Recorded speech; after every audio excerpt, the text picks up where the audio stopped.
संयुक्त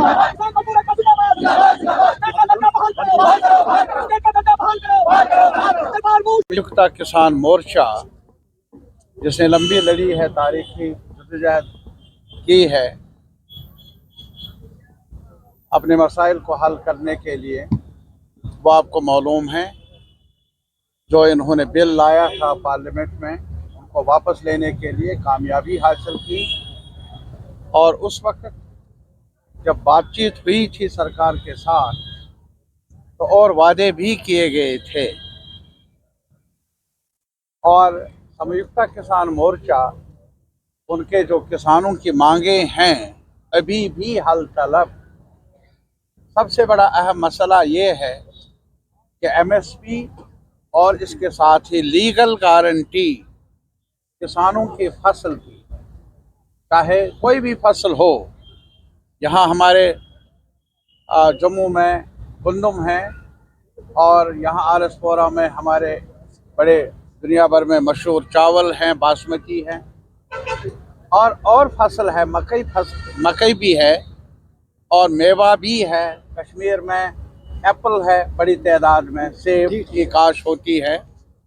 तो ये मुतालबा तब भी था और सरकार ने माना भी था कि जो डॉक्टर स्वामीनाथन कमीशन ने रिपोर्ट पेश की है, जिसको सरकार ने कायम किया था, वो रिपोर्ट अभी तक लागू नहीं हुई है। क्या वो स्वामीनाथन कमीशन की रिपोर्ट ये है कि किसान घाटे का, जो उसकी फसल है वो घाटे में जा रही है, बेची जा रही है, और उसे कोई लीगल गारंटी नहीं है कीमतों की, और लीगल गारंटी या जमानत कहिए नहीं है उसको बेचने की। और ये मांग है, और यही वजह है कि बड़ी लंबी लड़ाई जो हुई थी किसानों की, उसमें ये बड़ा मुद्दा था कि मिनिमम सपोर्ट प्राइस, यानी जितनी लागत है किसान की फसल की पर, चाहे मेवा हो चाहे वो और काश्त हो, तो उस बारे में अभी भी सरकार ने, स्वामीनाथन कमीशन की बड़ी गुण गा रही है सरकार, लेकिन उन सिफारिशात को लागू पूरे तौर पर आज भी नहीं किया गया। आपको ये भी मालूम है एक और मसला, वो जो कर्जे का बोझ है किसानों पर। पूरा किसान जो है वो कई जगहों पर खुदकशी कर रहे हैं, कई जगहों पर इस वक्त तंग पड़े हैं, नालान हैं, घर बार का खर्चा पूरा नहीं कर पाते हैं। तो उन्होंने ये मांग की थी, जब बड़े कारपोरेट जो ऊंचे ऐवानों में बैठते हैं, बड़े लोग हैं, जब उनका कर्जा आपने लाखों करोड़ माफ किया, तो ये जो किसान है, अन्नदाता है, हमारे लिए, मुल्क के लिए ग़िज़ा तैयार करता है, मेवा तैयार करता है, इसको भी वन टाइम डेट से डेट रिलीफ दिया जाए, कर्जे में छूट दी जाए। ये भी उन्होंने कहा था इस पर गौर कर लेंगे, लेकिन गौर ही किया, अभी तक इस बात को माना नहीं।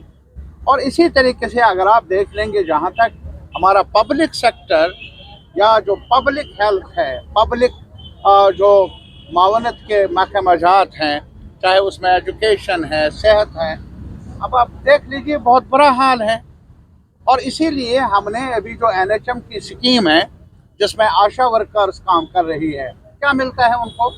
जम्मू में उन्होंने हड़ताल की, कश्मीर में उन्होंने हड़ताल की, पूरे मुल्क की हड़तालें की, लेकिन अभी भी उनको मिनिमम वेजेस, हम ज़्यादा नहीं मांगते हैं, बड़ी तनख्वाहें नहीं, लेकिन जो 26,000 मिनिमम वेजेस के एक स्लैब है, हम ये चाहते हैं, चाहे कोई भी हो, आंगनवाड़ी वर्कर्स हों, हेल्पर्स हों, आशा वर्कर्स हों, मिड डे मील वर्कर्स हों, डेली वेजर्स हों, कैजुअल लेबर्स हों, उनको कम अज़ कम मिनिमम वेजेस 26,000 रुपये मिलना चाहिए। आया था जमीन के बारे में, नौकरियों के बारे में, अरे ये कहो कि वो लागू करो, तो महाराजा हरि सिंह ने कहा था, हमारी जमीन पर हमारा हक, हमारी जमीन पर हमारा हक, हमारी पर हमारा हक, हमारी नौकरी हमारी जमीन, हमारी जमीन हमारी नौकरी।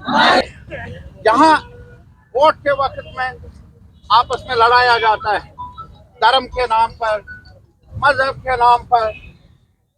अरे भूखा रहेगा कोई जिसके पास खाने के लिए कुछ न हो। वो धर्म तो अपनी जगह है, मजहब अपनी जगह है, लेकिन हम चाहते हैं कि हमें बाल बच्चे पालने हैं। हमें कम से कम आशा को, आंगनवाड़ी वर्कर को, मिड डे मील वर्कर को और वो डेली वेजर्स, कैजुअल लेबर 24,000 कम से कम उजरत होनी चाहिए। ये डिमांड ये है हमारी। आशा का 26,000 मिनिमम बेसिस लागू करो। और मुझे पूरा यकीन है जैसे आप में ताकत है ना आज, इसको बढ़ाने की जरूरत है। ये कम ताकत हाँ, ऐसे तो होगा नहीं। ये सरकार को अगर हिलाना है, किसान ने हरकत करनी है। कल वोट हो गए, जिसको भी डाला लोगों ने ढाला। मैं तो आज भी ये कहता हूँ